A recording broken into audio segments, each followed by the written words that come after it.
তো এখন এই যে ঢেঁড়স উঠাইতেছি। আমার কাছে ঢেঁড়সের ভর্তাটা খুব প্রিয়, ভালো লাগবে। তো আসসালামু আলাইকুম, দেখতে থাকেন আপনারা।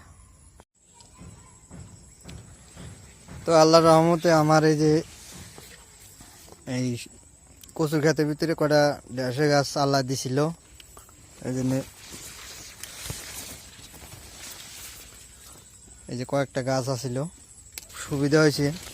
আর আমার ঢেঁড়সের ভর্তাটা খুব পছন্দনীয়। আমি এখান থেকে ঢেঁড়স ছিঁড়ে ছিঁড়ে নিয়ে ভর্তা খাই। অল্প একটা ঢেঁড়স হয়, তো 8-10টা গাছ, 8-10টা গাছের ভিতরে ঢেঁড়স হয়েছে ভালোই। তো আমি একটা জিনিস দেখলাম যে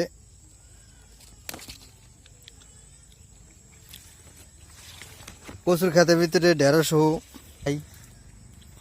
ঢেঁড়সের ভর্তা আমার কাছে খুব প্রিয়। এখানেই কিন্তু ফলন কম, 2টা গাছে একটা ঢেঁড়স পাইলাম। তো আশা করি আর 2-1 দিন পরে আরো বেশি হবো, ওই ফল দেখা যাইতেছে।